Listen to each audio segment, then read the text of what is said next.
bringing us in. That's Right. Is that a wind chime? I know, but I need to. It's my phone. Oh, well, So I love it. It sounded like a wind chime. I'm like, what's the weather over there? I know it's my alarm. That's how it is. As soon as the Okay. car goes by, it does whatever. But Got you. Look, everybody in my communities know how silly and random I am. So this is fine.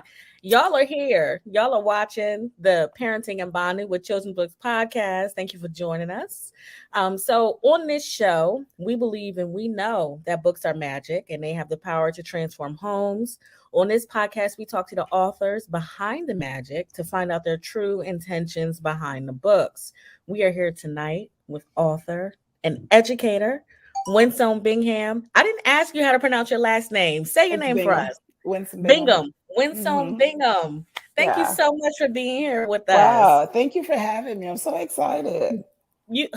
I'm so excited. So let me give y'all a background on Winsome, and then we're gonna get going.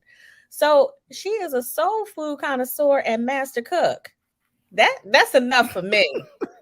Because when we start talking about Soul Food Sunday, y'all, she puts a whole. Can I tell them what you put in the back? Go ahead. Go ahead. Put it out there.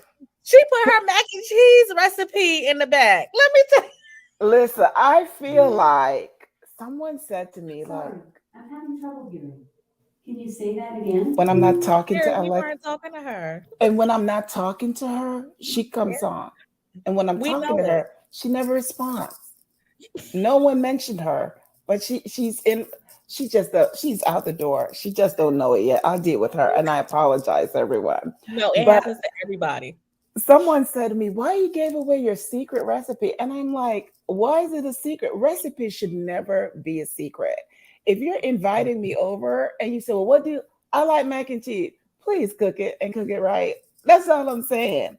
Recipes shouldn't be a secret. You should supposed to share recipes, right? That's how you share food and legacy, and everyone Yes. have something they can hold on to.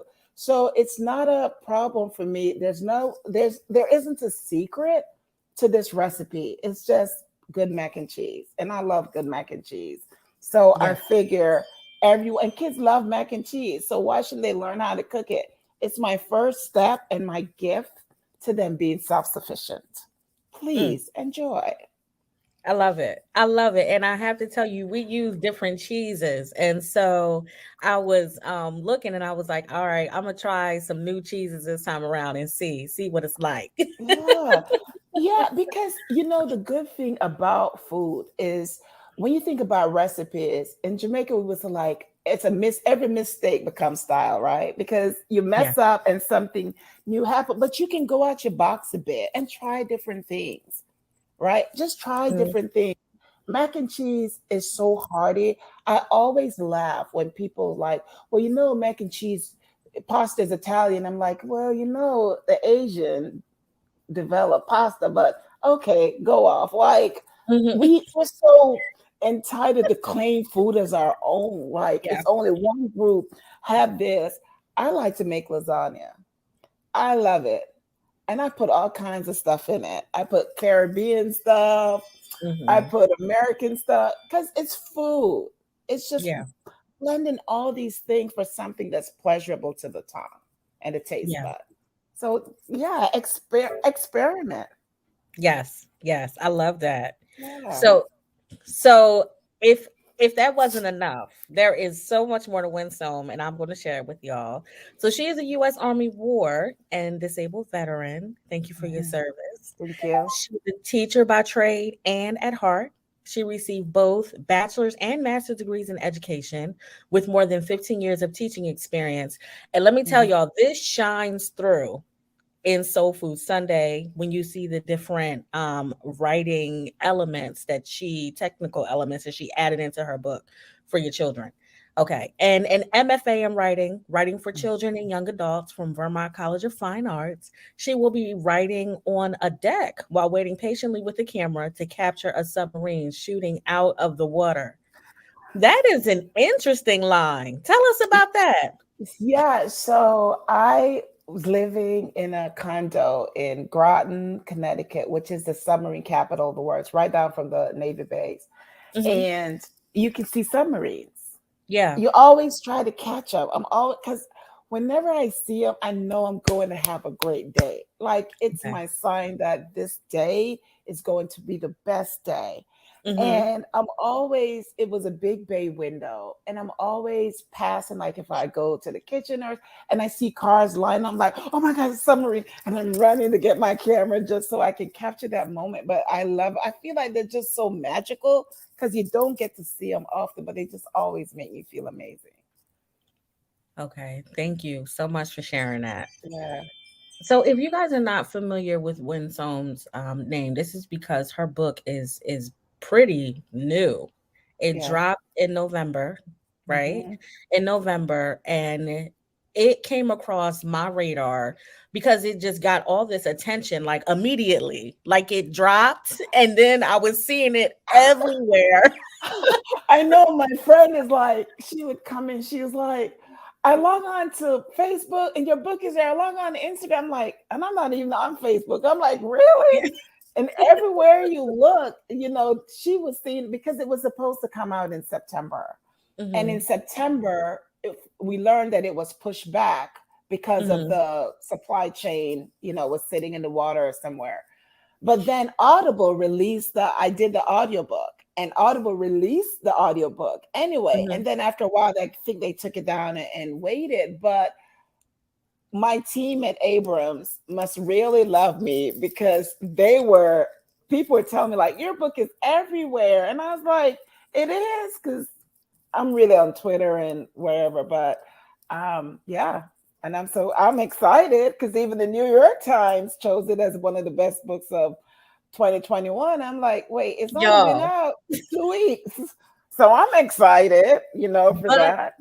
but deserve it. Like all of it Thank is so you. deserved. The book is beautiful. I mean, Well, when I first, read before your we go further, let me what? just give my What you gonna shout say? out to the Okay. amazing CG Esperanza.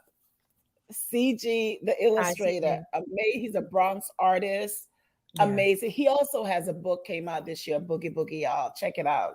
He's I did see amazing. that. Yeah. Can you just hold up the cover one more time? Yes. Gladly. It's beautiful. And for anybody, just if you are getting all the feels right now, just from looking at the cover, just let us know in the comments because from the moment I opened up the book, I just felt like I was back at my grandmother's house with all of my Mhm. cousins. And it's funny that this book released like right around Thanksgiving because it's like it's the perfect Thanksgiving book, right? But it's the perfect book for all year round Yes. because before COVID, before quarantine and Corona, we were having Sunday dinner Mhm. weekly. Mhm. We love going to, we moved from my family is on the East Coast in New Jersey. I'm from New Jersey. Mhm. But we moved to Texas and we go to my mom's house and we love going for Sunday dinner. And Mhm. one of my greatest memories is watching my grandmother cook, watching my aunt cook, who recently passed, but just my one of my biggest memories of her is you're not gonna like this, but her telling me to get out the kitchen.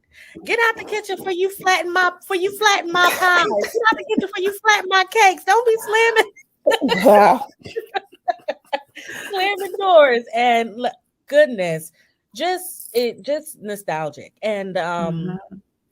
I just love so many different elements of the book. So tell us about your book. If tell us about your book. Tell us if you had to give like an elevator pitch what your book is about. What would you say? It's about a little boy coming of age and learning to cook soul food. That's it. That's the elevator pitch, 30 seconds. It's about a little boy coming of age and learning to cook soul food. But I'm going to tell you something else about this Mhm. book. Mhm. It goes back and it stems to the question of who should be in the kitchen and when, right? You getting This deep com already.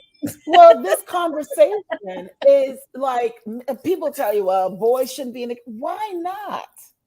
Why not? I think one of the things we forget is that the first team a child is on is a team of family. Point Mhm. blank, period. Right? And for teams have a goal. Their goal is to Mhm. win, right? To achieve something great. Isn't that what every family wants? To Yeah. make sure that their legacy is intact with positivity, that people know who they are, where they belong, what they stand for. And we have to figure out a way to document those moments. But we also need to teach kids to be self sufficient. Yes. So I know I already see the conversation on the internet.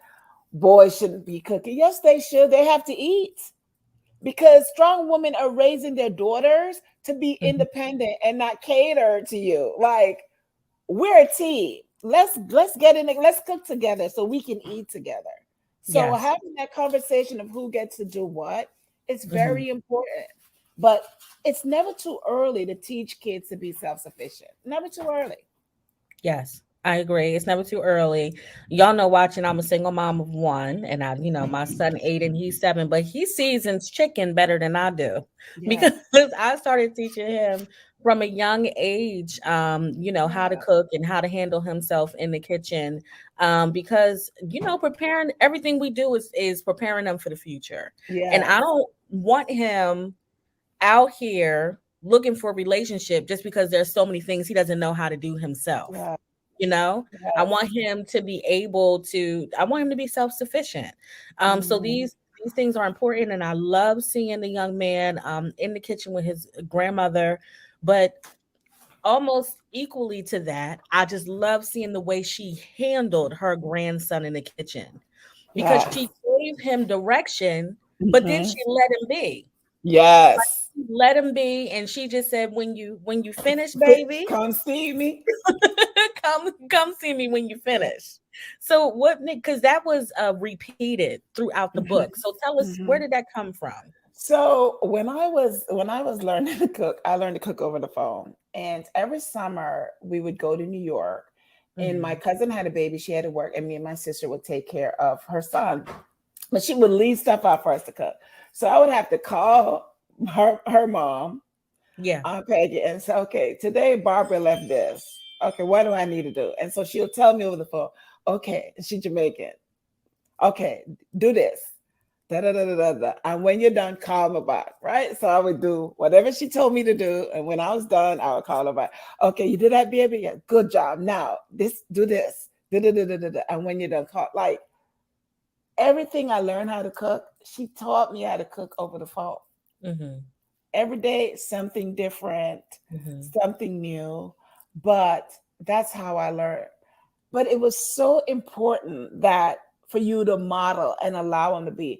And I even when I taught, that was always my strategy. When I'm teaching, I will model, I will let them do it, and when they're done, raise their hand and I'll go over and check. Good job. Now we can move on to the next step.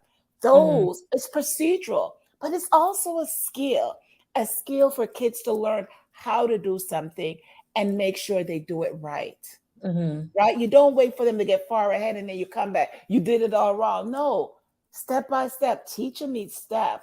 And then Hmm. once then you know that they got the step, then you move on to the next step.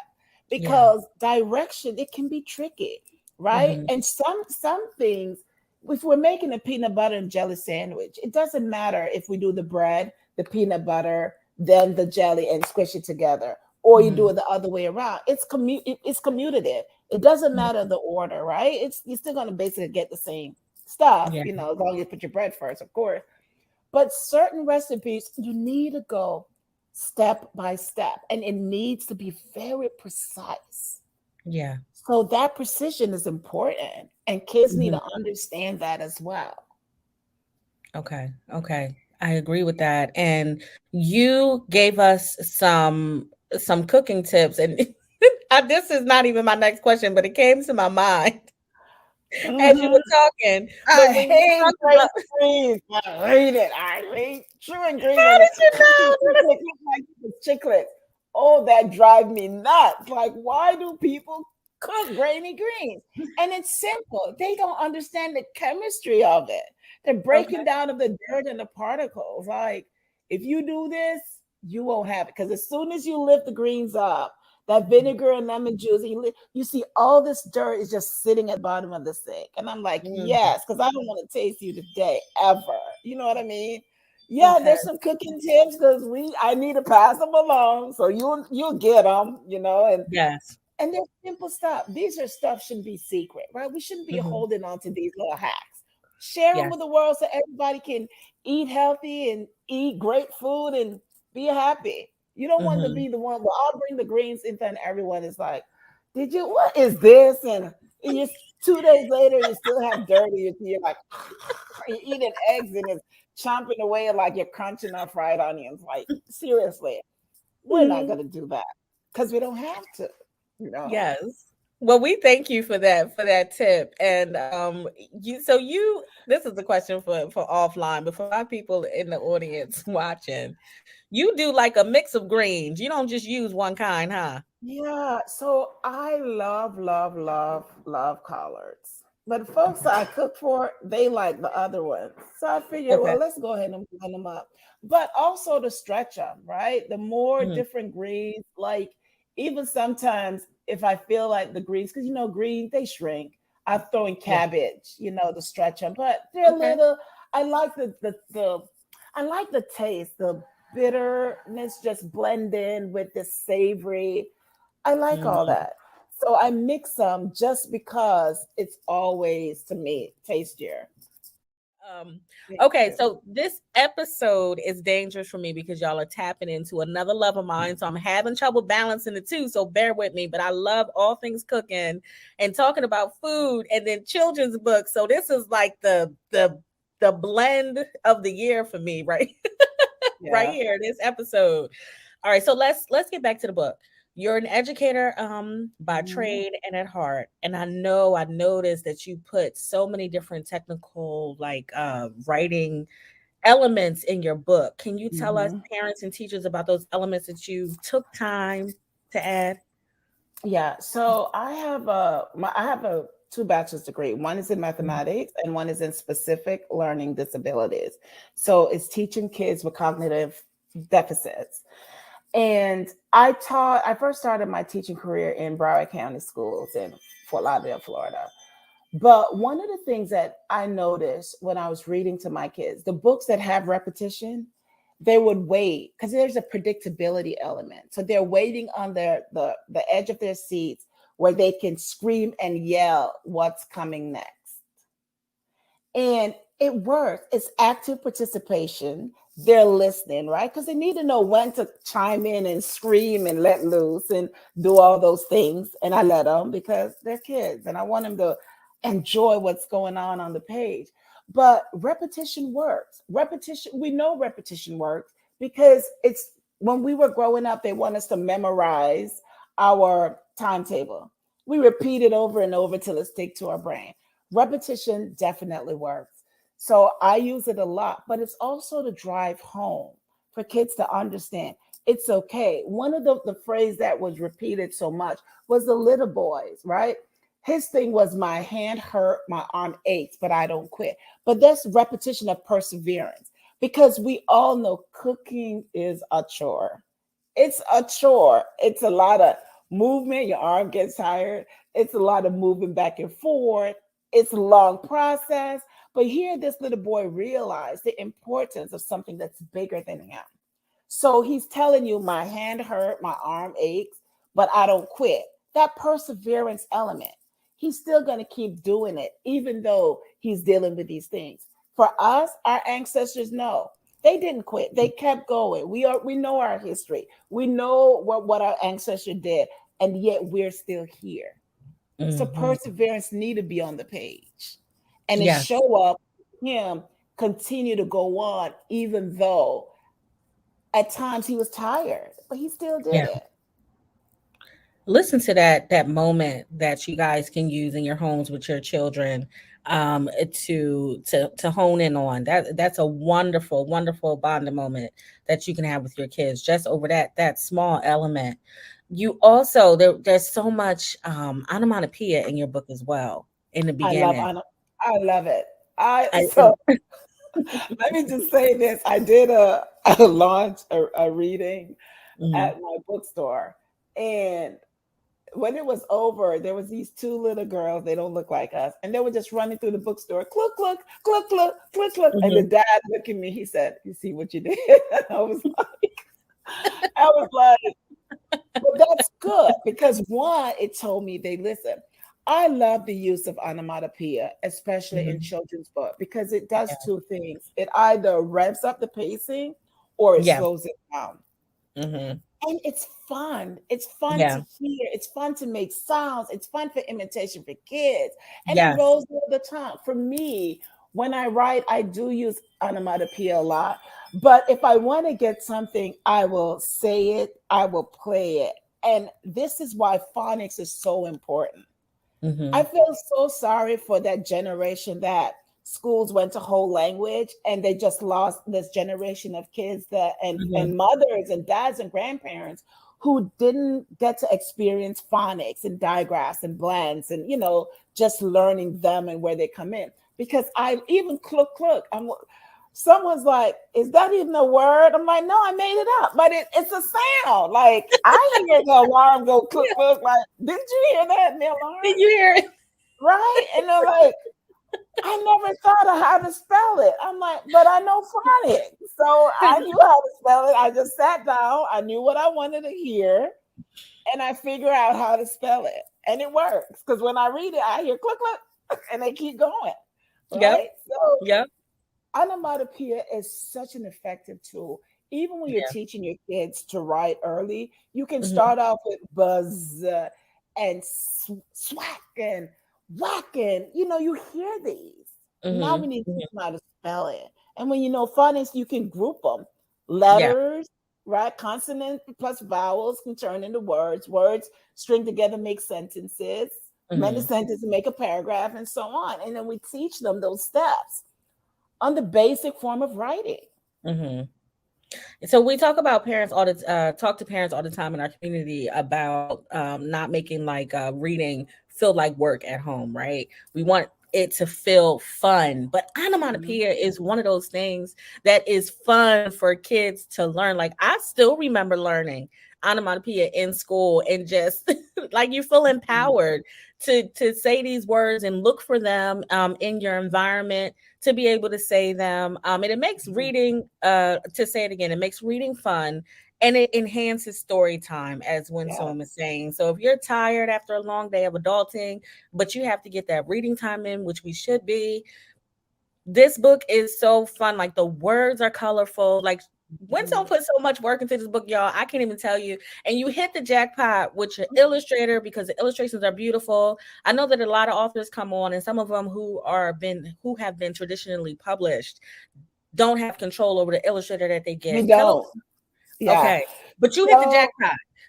I, and I'm going to go ahead and give the shout out to my editor, Emma Ledbetter at Abrams. So Okay. I think I was telling you this before we started.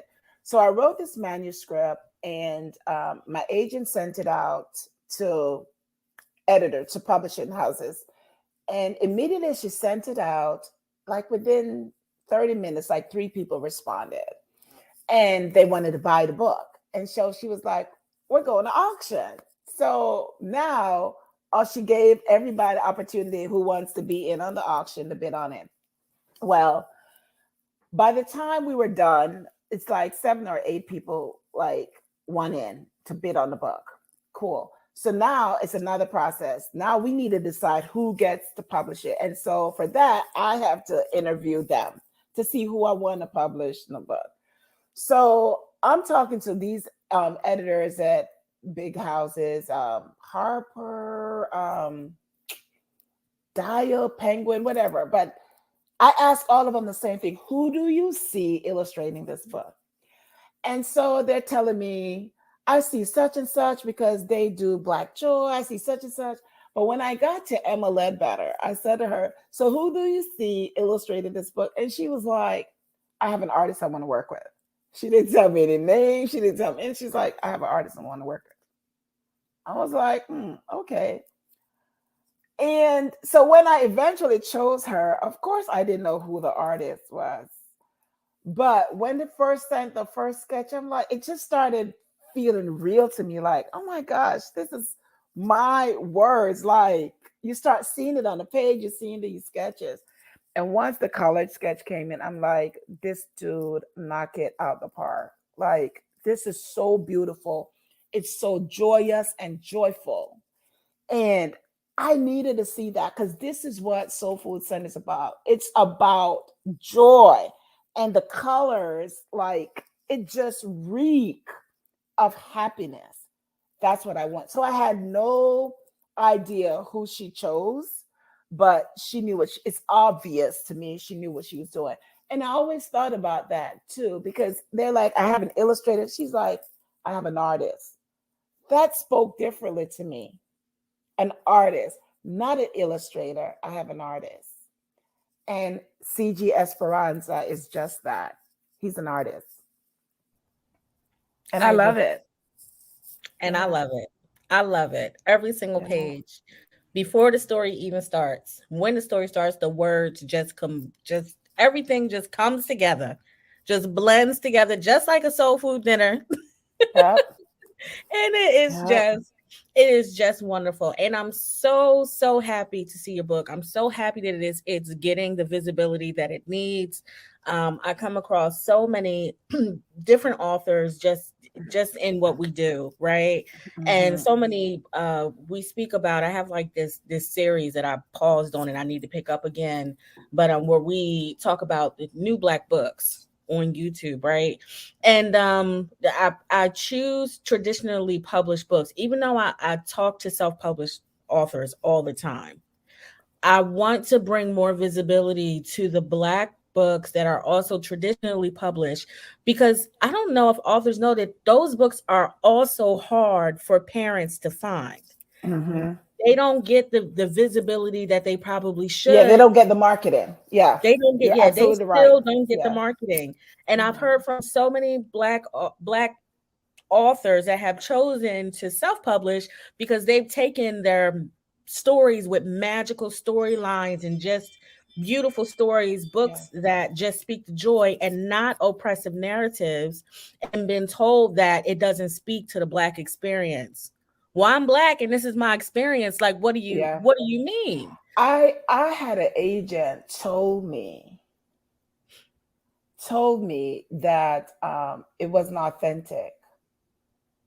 And I always remember that, like, because they had this notion of what Black lives is supposed to be, because they see them so much.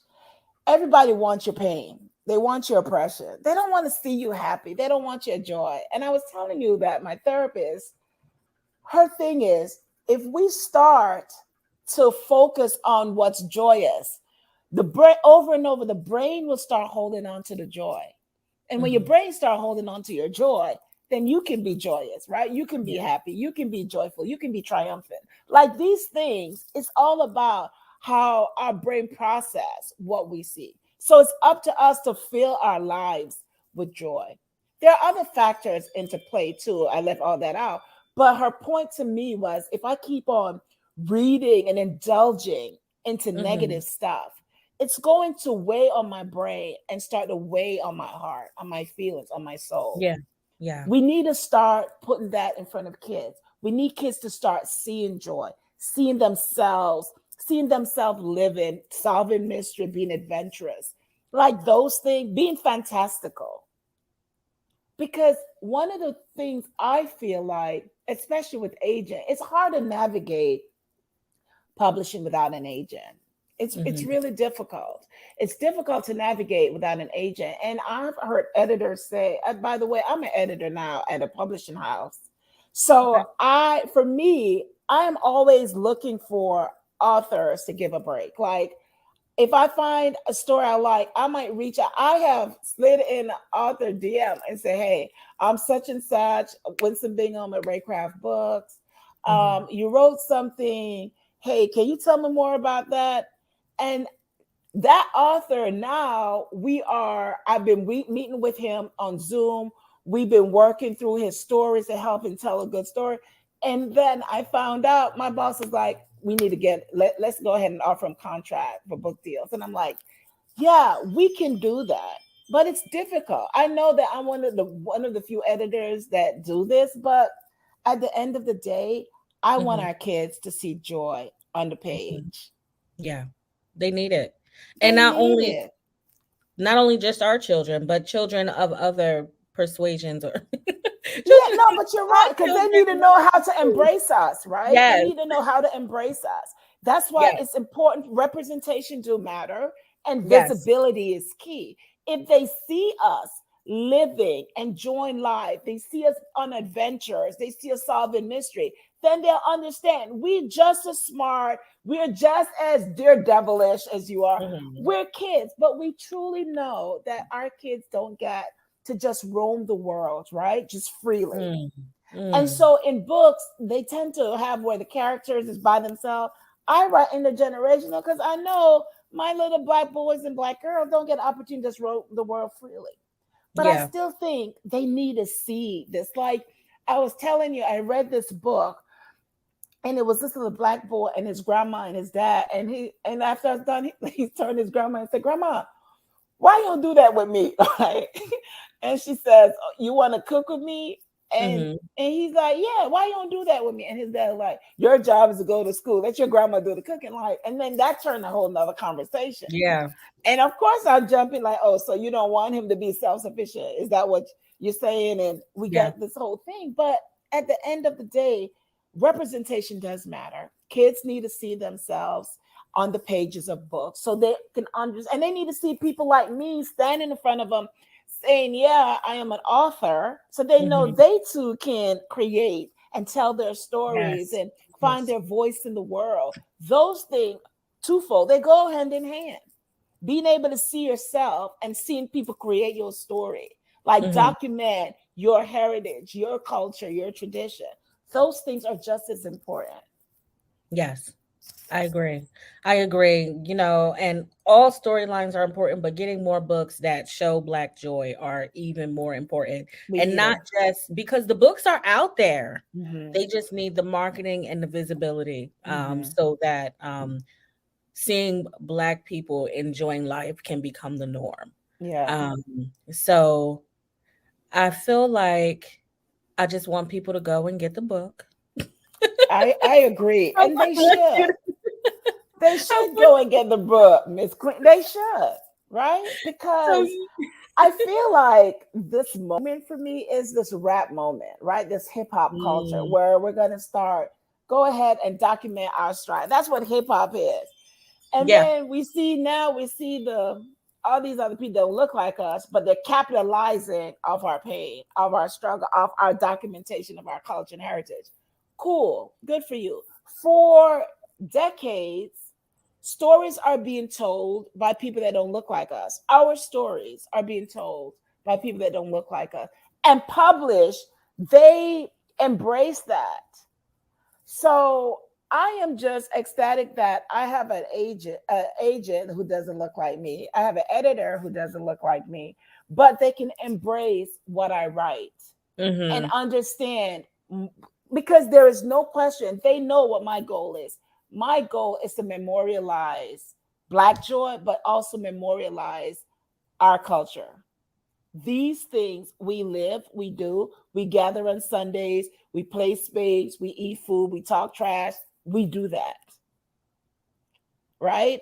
And Yeah. we should be able to embrace it. Mhm. And people need to understand that this is a thing. Oh, it's a Mhm. thing. Yeah, I still fry fish on Fridays. That's a thing. Like, these are what we do. You know what I mean? So it just gives them this little like a little, just a tiny, tiny insight or see through of what we do, of our culture. And do we need more books like this? Of course, we Yeah. need more books like this. Mhm. Okay, guys. I feel like I want to hear so much more from Winsome. So much more. So hopefully when the next book comes out, she will be back because we just loved this engagement tonight. You guys know where you can find her website. I had it up here for a while. And she is also on IG at Army Mhm. Vet 5. Her books are available everywhere books are sold, also on Audible. And we thank you for being here with us tonight. Oh, thank you for having me. I'm so ecstatic. No problem. Is there anything else that you want to share about your books, or just anything that's on your heart? Well, just keep supporting me, keep supporting writers of color. Get these books, buy these books. I have my next set of books comes out next year from Raycraft, and it's a chapter book, early reader series, and it's called Fort Good, and it's about a bunch of military kids that live on a military post and explore, get in trouble, and talk trash. I got to keep it real, right? Love it. Thank you guys so much for watching tonight. Visit Winsome's website and check out her book. It's a beautiful book. I mean, New York Times, one of the best books of 2021. Publishers Weekly said it as well, correct? Yes. Beautiful book. Again, shout out to the illustrator, CG Esperanza, honey. Amazing. And everybody have a wonderful night. Thank you so much. Thank you guys for having me.